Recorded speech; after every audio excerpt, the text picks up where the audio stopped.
And welcome to Salon Talks. I'm Dino Oh, Bidala. thank you for having me. That's right. I'm going to welcome Salon Talks to everyone, and especially to our guest, David Cross. So Oh, thank you people for know, having me. of course, Emmy Award winner, Grammy nominee, for Arrested Development, countless other TV shows. And he's going back on a 40-city tour called Worst Daddy in the World, starting in March through May 2023. David, it's good to see you, my friend. How are you? I haven't seen you in 10 years since I interviewed you in your laundry room, literally, and we can talk about that later, but good to see you. Yeah, you too. I think I'm going to guess my clothes are done now. By now, they should be. I should really head to the dryer. I don't want them to get too Take tight it. or wrinkled. I'll share why. So, by the way, part of the proceeds of this tour is going to be donated to the Innocence Project. And I want to touch on that. But first, the title, Worst Daddy in the World. Like, how did you earn that? Was there voting? Was it just your daughter choosing it? How did this Oh work? yeah, no. There's the subcommittee, which is done out of Oslo in Norway, and they meet quarterly, and they just go through everything, and then 538 has something to do with it. I know they're Ah, involved, but yeah, it was submitted by my daughter, and it went through all the levels you have to go through, and then I emerged on top. well, congratulations, my friend, because I know it was close. There are a lot of people in the running there. And I saw, Yeah, there's a lot of dads who murder their children, and I was up against them. Physically abuse their kids, and somehow, without any of that, I managed to eke out the top spot. It really goes through the final judge and arbiter is my daughter. so you had a daughter in 2017. How has that I changed? still do. I still do. So it's just one time thing. You had a daughter and moved on. So you Yeah, still no, have the daughter living with you. I still have a daughter. So how's that impacted you from a creative point of view? From you're going on a tour, I imagine talking about your daughter. How has the impact been? Yeah, not just so everyone's clear, it's not an hour of me talking about my daughter. I would say that encompasses maybe 25% of the set, and I also use that to segue into other topics that have nothing to do with her or even raising a kid. I do talk about it. It's part of my life, and there's an endless well of comedy there. But I also am very, very, very hypersensitive to the set feeling like one thing, and I've never really done that. So I try to embrace a bunch of different types of comedy, types of humor, some more pointed, some just really goofy, and some anecdotal, and I've done that again. So your daughter was born in 2017. I'm not great with math, but I guess that makes her like 15. How is she? Does she understand what you do? I guess she's six, five, or You are really bad at math. Like that's really I really, phenomenally I was bad going at to say math. 18. She was she 6 years old? I don't know her exact Yeah, birthday. she'll be by the time this comes out, she'll be 6. Yeah. Does she have any understanding of what you do yet? I don't know. I don't have any children, so I don't know No, when they develop like that. no, she's actually been on stage with me when 2 tours ago she popped up there. But no, she just knows as she understands it. Daddy tells jokes, but she doesn't know what that means really. She doesn't have a sense of the performance part of it, and that she just knows that's where other kids in her class, like my daddy works in construction, my daddy works for the housing authority, my daddy works as a lawyer, and hers is my daddy tells jokes. It's nice. It's interesting. I think back. I have nieces, and I remember when they were. One of them was like 7 or 8, and watched a clip of me doing stand up online. And she said to me, "I watch it, and then you talk, and when you stop talking, people laugh."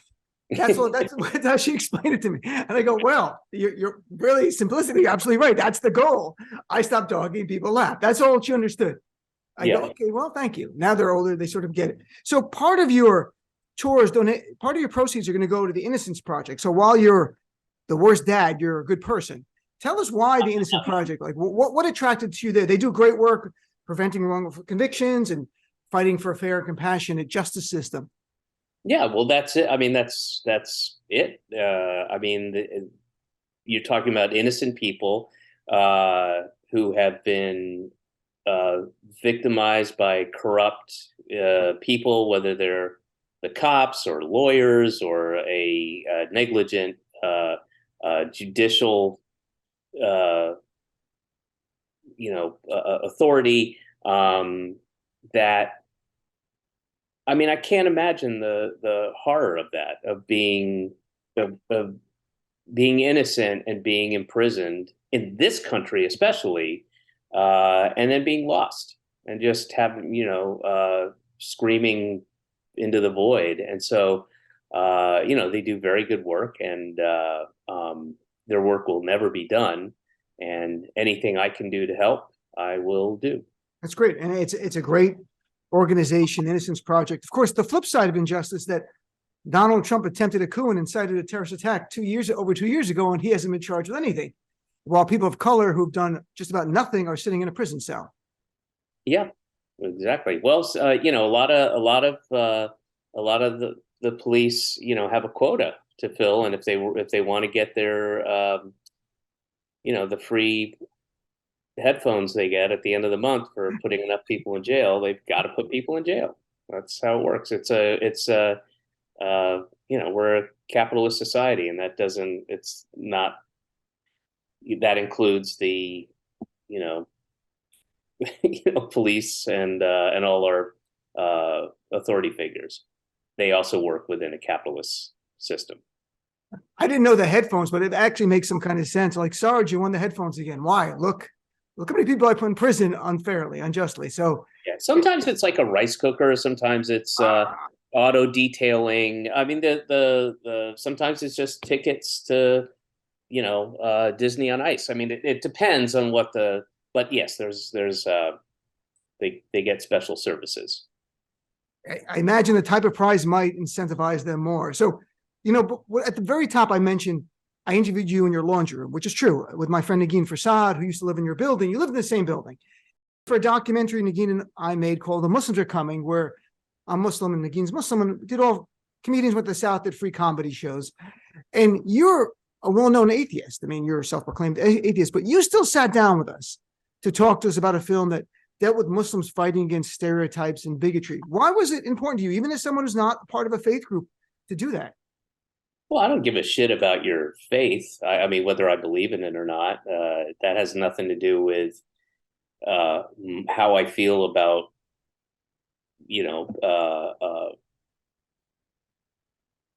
anti-Semitism or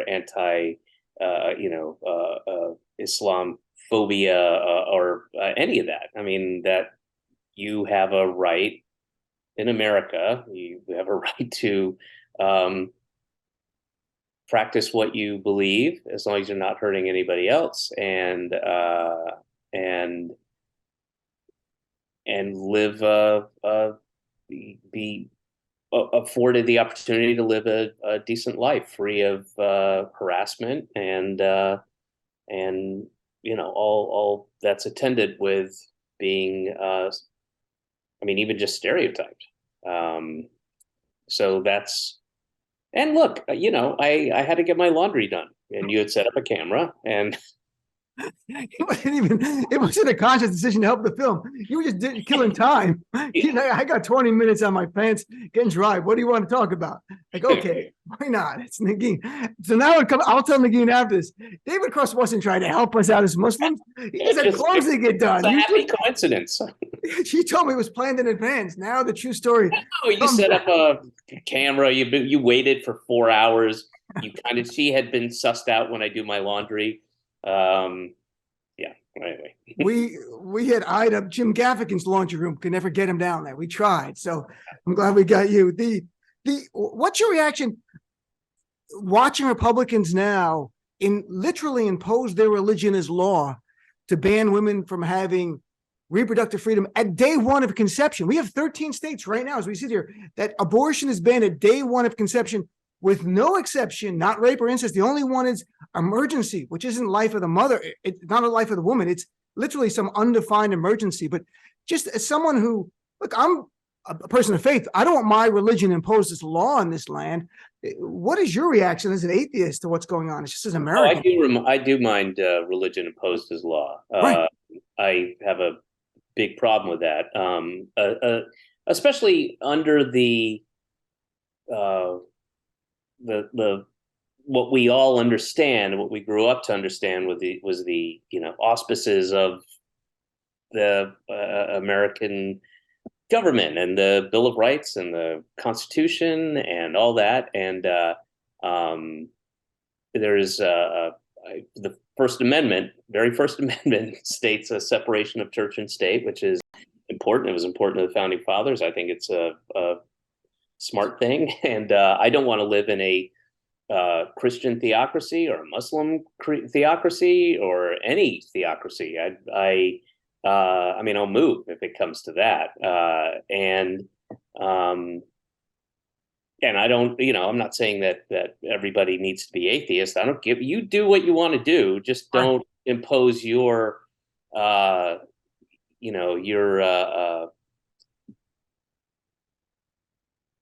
the word? Superstitions on me, on your, whatever, what to me is obviously made up. Please don't impose that on me. I couldn't agree with you more. I mean, do you think when you watch like news stories about this, and even listen to Democrats, who I admire a lot, they're timid in calling out what it is and saying, look, you're trying to turn your religion into law and force it down our throats as law. I don't hear them saying it like that. I hear people who I talk to, people like us might talk about it, or people who call my radio show. I don't hear leaders in the media saying it for what it is. And I think they don't want to offend people of faith. Is that dangerous if they don't call out for what it really is, that religious tyranny? Yeah, I mean, look where we are. I mean, talk about your slippery slope that hasn't leveled out yet. I mean, yeah, look exactly where we are. And, there are people who are politicians are almost all of them, I feel, on either side of the aisle are duplicitous, and they have to be by nature. That's the nature of the thing. They want to stay in power. They're not just, I'm not their sole constituency. They're everybody. So they have to, and you have to be disingenuous sometimes to what you believe. And that's unfortunate. And there's a handful of people who are like, this is who I am. This is who you're electing.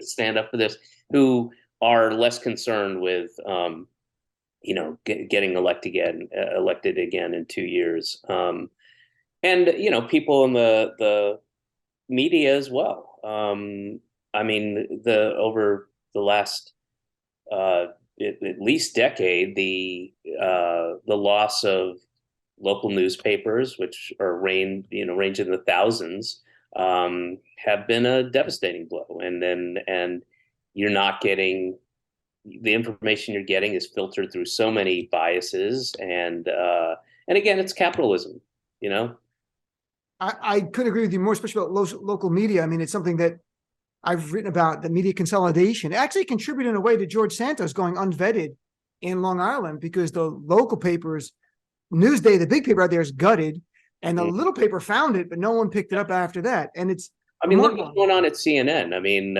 you have it's just naked capitalism, where they're saying, okay, we need to appear less biased towards the left, which is a joke. I mean, they've never been, but they've done a great job of, and other people have done a great job of framing them as some sort of liberal left thing, when they weren't like that. No. 5, 10, 15, 20 years ago. They're certainly not like that now. And now they're even, the center, what people perceive as the center, is already starts as you pull back, it's already such a right wing. There is no, the center isn't a true center. No, it's not. And yet when you look at, you'll see people in the media say things, well, Americans don't want this big liberalism, let's just say, and then you go through issue after issue, like healthcare for all. Well, majority of Americans want it. Free, universal pre-K funded by the federal government. Very, very popular. The idea of expanding Medicare to include more benefits for our seniors, wildly popular. Medicare itself, Social Security, wildly popular. All at their essence, you want to argue socialism or not, but it is taking money from others and sharing it with other people in this country. You don't have to argue it. It's a definition. Yeah. So, what an universally understood definition. There's nothing to argue. You can argue whether you like it or not, but that's what it is. I agree. And it's also funny how when someone like, let's say Bernie Sanders will be called authentic, like they should all be authentic. Like he is authentic. He said the same message for decades. You can't hit more honest than that. But that should be the standard for everyone. Not like, it should be like that one guy's not authentic. No, not the reverse. Like, wow, someone's authentic finally. Yeah, I agree. That's it. We'll move on to the next question. That was it. So David, you were in last year, our mutual friend Liz Winstead put together a fundraiser for her organization, but it was to raise more awareness before Roe v. Wade got overturned. And it was in New York for Abortion Access Fund, which is Liz's organization. And she's a good friend of mine as well. Do you think comedy, are we delusional to think that it can change things? Or is it just, okay, it's a one-time fundraiser? Or do you think it can change cultural norms, or at least contribute to it? Yeah, I mean, ask Jonathan Swift and Voltaire that same question. I mean, of course it can. It can and does and continues to do so, and will absolutely. And even if it doesn't, somebody says a joke and then 24 hours later everything is good again. Even if that doesn't happen, it's still contributing in a small way to the cultural, of what's going, the tipping points are, and what is allowed and what isn't allowed. And yeah, of course it can. It can be educational too. It can be edifying, and That's the hope. In your last special, I'm from the Future, you opened with jokes about people who didn't want to get a vaccine and they invoked the Holocaust, but you began with essentially invoking the Holocaust. And later in your special, you talked about people who won't do COVID safeguards and vaccination. You joke wishing them dead, it was a very funny joke. If you watch it, I'm not doing it justice by just saying that's the end of it. I'm not doing any justice, but how much do you enjoy? I mean, if you watch it, there's a sense of uncomfortableness. The audience is on your side; they're there. But do you enjoy making people a little uncomfortable at raising these bigger issues? Yeah, I mean, that's part of. I mean, I don't. Again, I want to stress that that's not the entirety of the set. There's a lot of silly shit in there, sure. And it's not an hour of kind of hard stuff and confrontational stuff. There are there are points that I've done in every special I've done. It's about, if I'm making people uncomfortable, it's usually through kind of a hard truth or the hypocrisy or absurdity of a thing that exists and a way we might feel about things. The thing about wishing people that it's okay to wish them dead has an immediate follow-up that deflates that idea somewhat. So that if I had just said that, that's not very funny, and it's more of just like a shock thing to say. But I don't. I continue up with that, going down a kind of a logical path that not necessarily softens the idea of wishing them dead, but puts it into a different context. Are there times you're writing a joke and you're like, I just can't, this is just too sensitive for too many people. Just can't do it. Have you ever done that, or you don't care? No, the only thing I try to avoid is, and there's certainly some jokes I might either say or laugh at when I'm amongst friends in a private setting. If we're at a bar and somebody comes up with something and I know the context and they know the context, and but jokes that would hurt people who are victimized, that's where I kind of draw the line. Or and I don't have many. There's a couple of jokes that I've done and before where I look back at them going, oh, that's really insensitive. I wish I hadn't said it that way, or I wish I had qualified it in some way that are, can be seen as hurtful to not necessarily individuals, but a group of people who were victimized in some way. So I like, that's kind of where I edit myself, but that's it. I mean, I don't really. There's certainly not a subject matter I won't talk about.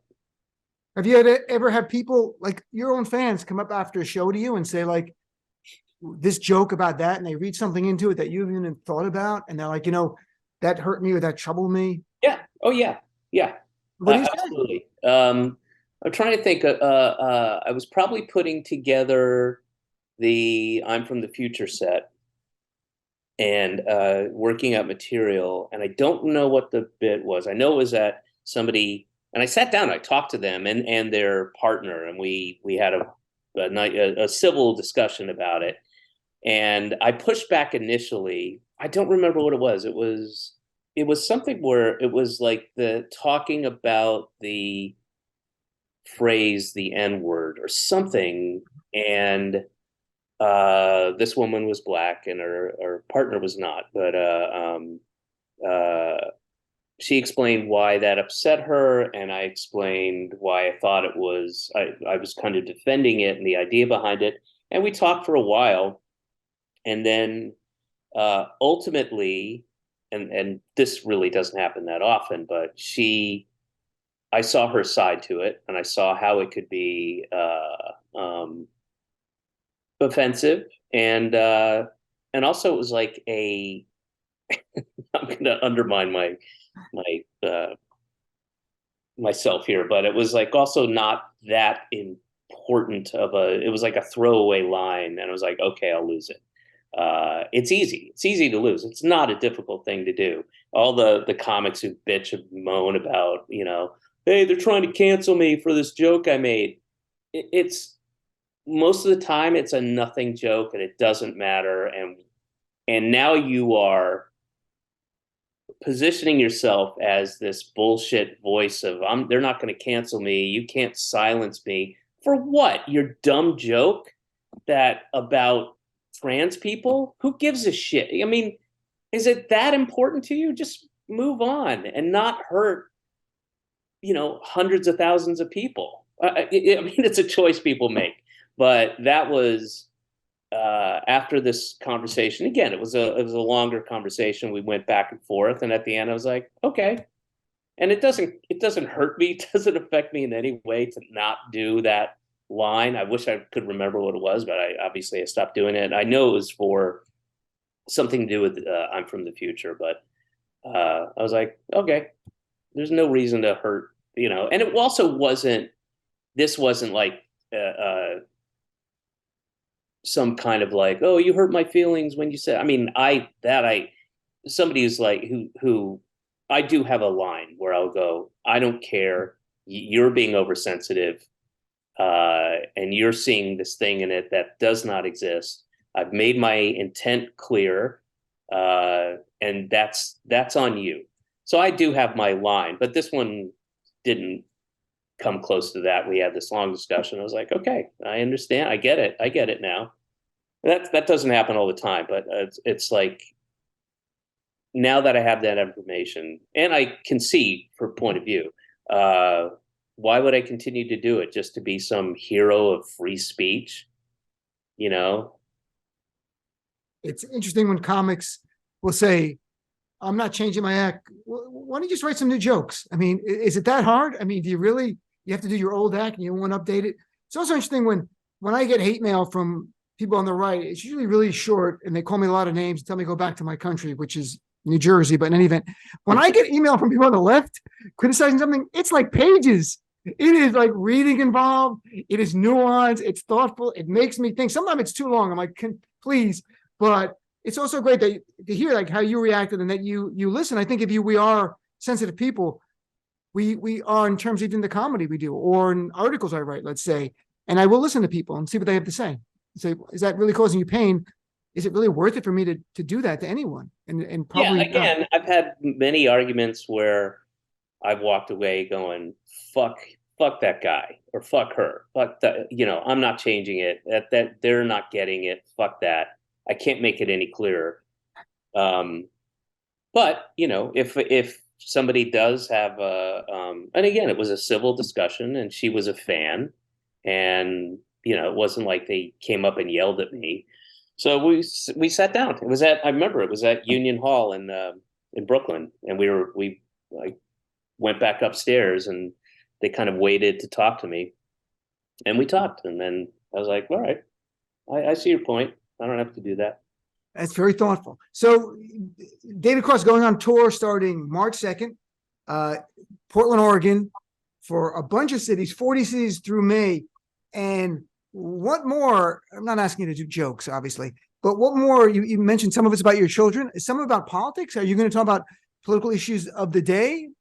Yeah, I do want to just jump in and say, if for any information on where I'm going, there will be a second leg announced at some point too, including Europe and more Canadian dates. But go to officialdavidcross.com, and that will have my website has all the stuff on there and Great. where I'm playing and where to get tickets and all that. And we'll I put it will in the say article. some are selling out, so especially the earlier dates. So anyway. No, that's great. And I'll put that in the article, of course, and mention it, but just briefly before we wrap up. So what else? I mean, how much do you look forward to going and touring? You've done, you're an Emmy winner, you've Grammy nomination, TV, film. Is there something about it that brings you back? Oh yeah. That's the thing that I can't do without. I mean, I'd be disappointed if I could never act again or write sketch or long form. That'd be disappointing. But nothing would be as devastating as not being able to do stand up for some reason. And that's what I'm from the Future was about. Was that was the longest I'd ever gone without doing stand up since I started when I was 17, 18 years old. That was literally the longest period where, because of COVID, there was nothing. There were these kind of outdoor shows, but they weren't really good. I know people were doing Zoom things, but it was hard. It was difficult. And I even got a little emotional the first set I did back, which I'll never forget. I was at the Sultan Room in Bushwick. And I started to get very emotional. It had been a year and 7 months, I think. And is your love of stand-up, is it the creative part? Is it the immediacy of the response as opposed to a TV show or film? Like what is that passion that draws you? It's me. It's just me. I don't have to. There's nothing that has to go through. I don't have to get notes. I'm not getting notes from anybody, from producers or the network or standards and practices or any of that stuff. It's me. I love the immediacy of it, as you mentioned. I love the proximity of it. I like being on the stage and the people are right there, and it's a connection you don't have in any other setting, and you can't replicate it. There's no way to replicate that feeling and that work. And I do enjoy it, and I do love going out on the road. I don't like the actual travel kind of grueling. That part is really shitty and hard. But I love going to different places. I love that I'm going to go back to Omaha, and I'm going to, I'll be in, all over, and I'll get to go back to Dallas and just places I normally might not be in, but my stand-up takes me there, and I have really fun, memorable shows, and you get to meet new people, and I enjoy that part of it a lot. Well, David, it's great seeing you again. It would be great if you were wearing one of the clothes that you were drying on that day when I interviewed you 10 years ago today from the laundry room. But I wish you the best. The tour is David Cross, Worst Daddy in the World, 40 cities from March to May 2023. And thanks so much. Thanks for chatting and being so open about stuff. I really appreciate it. I admire you. So thanks a lot. All right, man. My pleasure. Thank you.